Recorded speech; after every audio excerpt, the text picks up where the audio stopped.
नमस्कार मित्रांनो, माझं नाव रवींद्र पवार. या पॉडकास्ट सिरीजमध्ये मी खूप साऱ्या गोष्टींवरती बोलण्याचा प्रयत्न करतो जेणेकरून तुमच्या आयुष्यात त्याच्यामुळे फरक पडेल. मी या पॉडकास्ट सिरीजमध्ये मित्रांनो money mindset, power habits, salary growth knowledge, motivational and inspirational stories, productivity, time management आणि ह्युमन बिहेवियर या सर्व गोष्टींवरती बोलण्याचा प्रयत्न करतो. दर बुधवारी एक नवीन एपिसोड ऐकण्यासाठी आपल्या चॅनलला नक्की सबस्क्राईब करा. आणि आता आपण जाऊया आपल्या आजच्या विषयामध्ये. आजच्या पॉडकास्टमध्ये मी तुम्हाला एका प्रयोगाबद्दल सांगणार आहे, जो प्रयोग मी नुकताच केला होता आणि त्या प्रयोगानंतर मला काही गोष्टींचा अनुभव आला आणि त्या गोष्टी आपल्या आयुष्याशी कशा निगडीत आहेत हे आज मी तुम्हाला सांगण्याचा प्रयत्न करणार आहे. आजच्या या पॉडकास्टला तुम्ही शेवटपर्यंत ऐका आणि नक्कीच तुमचे कमेंट्स किंवा तुमचे फीडबॅक मला कमेंट बॉक्समध्ये कळवायला विसरू नका. आजचा विषय आहे प्रयोग आणि ज्याचं शीर्षक आहे, ह्याच एका गोष्टीमुळे आपली वाढ होत नाही का? मी रिसेंटली माझ्या घरामध्ये बसलो होतो. एक गोष्ट करत होतो आणि जमिनीवरती बसलो होतो.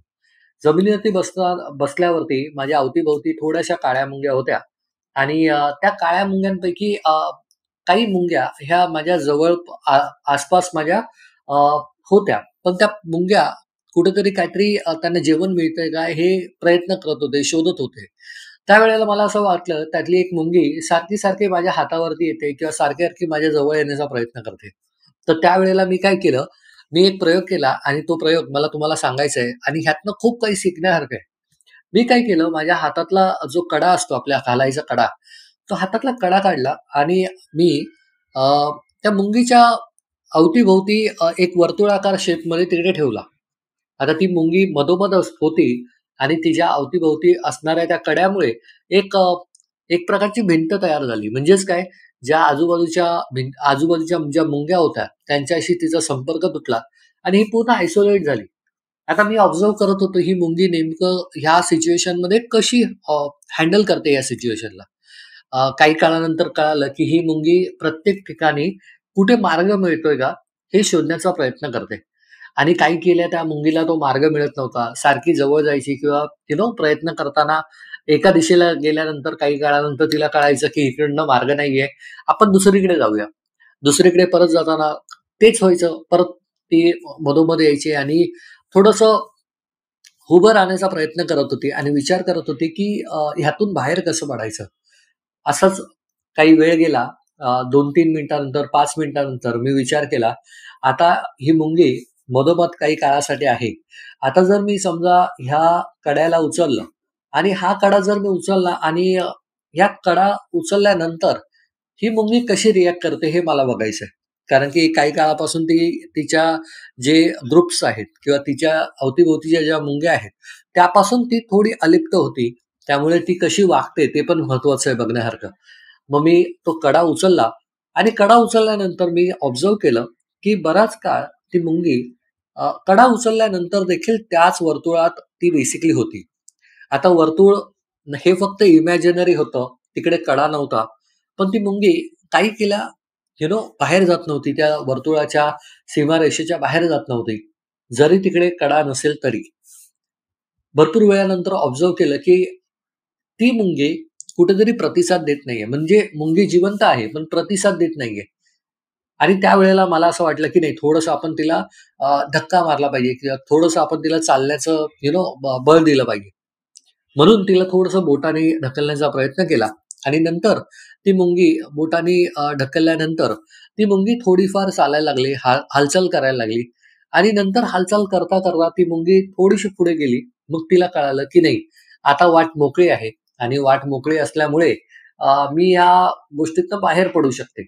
मग ती मुंगी थोडासा थोड्याशा जलद गतीने चालायला लागली आणि बघता क्षणी ती मुंगी जे बाकीचे जे मुंग्या होत्या, त्यांच्या ग्रुपमध्ये जाऊन ती सामील झाली. आता हे ऑब्झर्वेशन करत असताना मित्रांनो, मला एक गोष्ट आढळली आणि हा प्रयोग करताना मला असं वाटलं, की हा प्रयोग मी सांगितला पाहिजे तुमच्या सर्वांना. आपल्या अवतीभोवती इतक्या साऱ्या गोष्टी आहेत शिकण्यासारख्या, ज्यातून आपण दैनंदिन जीवनामध्ये खूप साऱ्या गोष्टी शिकू शकतो. पण या गोष्टीतनं मी काय शिकलो, ती खूप महत्त्वाची गोष्ट आहे.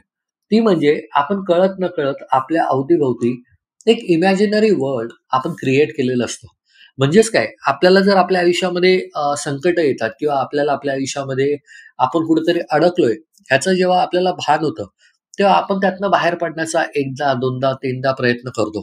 पण जर आपल्याला यश नाही मिळालं, तर आपण ते ॲक्सेप्ट करून स्वीकारतो आणि आपण असा विचार करतो, की आता ह्यातून आपली सुटका होणार नाही आणि आपण अ, मधोमध राहून आपण असा विचार करतो, की आता जसं आहे तसंच आपल्याला जगायचंय. आणि नंतर जेव्हा ते संकट निघून जरी जातं किंवा त्या संकटाची ताकद किंवा पॉवर तितकी नसते किंवा आपण त्याच्या संकटापेक्षा ताकदवान असतो, तरी देखील आपण त्या संकटाला पार करत नाही. कारण आपल्याला असं वाटतं, की ते संकट अजूनही आपल्या अवतीभोवती आहे आणि त्यावेळेला आपल्याला कोणीतरी व्यक्ती लागतो, कोणीतरी मार्गदर्शक लागतो, कोणीतरी तो व्यक्ती लागतो, कोणीतरी तो सपोर्ट सिस्टम लागतो, ज्याच्यामुळे आपल्याला थोडासा धक्का मिळेल, आपल्याला थोडीशी चालना मिळेल आणि एकदा आपल्याला थोडासा धक्का मिळाला, चालना मिळाली आणि आपण आपल्या त्या वर्तुळाच्या अवतीभोवती जर गेलो आणि आपल्याला कळालं, की ते अवतीभोवतीचं वर्तुळच नाही आता. जे पहिलं संकट होतं, ते संकट राहिलंच नाहीये. मग ते संकट तोडणं किंवा संकटाला पार करणं खूप ईझी होतं. सांगायचं काय मित्रांनो, जर आपल्याला आपल्या आयुष्यामध्ये ग्रोथ करायची असेल, आपल्याला आपल्या आयुष्यामध्ये अ, जास्तीत जास्त गोष्टी अचीव्ह करायच्या असतील, संकटांना मात द्यायची असेल, तर आपल्याला या प्रयोगामधनं शिकावं लागणार.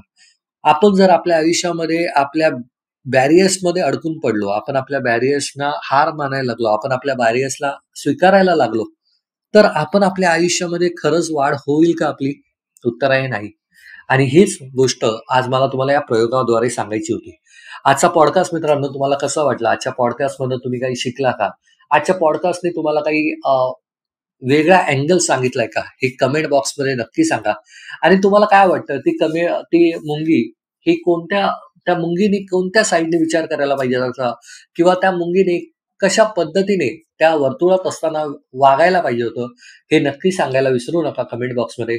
आणि तुम्हाला जर कोणताही पॉडकास्ट ऐकायचा असेल, कोणत्याही विषयावरती माझं मत ऐकायचं असेल, तर नक्की कमेंट बॉक्समध्ये सांगा. दर बुधवारी रात्री 8 वाजता आपण हे पॉडकास्ट तुमच्यासाठी रिलीज करतो, जेणेकरून तुम्ही काहीतरी नवीन शिकाल, मराठी भाषेमध्ये उत्तम दर्जाचं शिक्षण घ्याल. तुमची रजा घेतो मित्रांनो, तुर्तास. तुम्ही आत्तापर्यंत चॅनलला सबस्क्राईब केलं नसेल तर सबस्क्राईब करा. जय हिंद, जय महाराष्ट्र.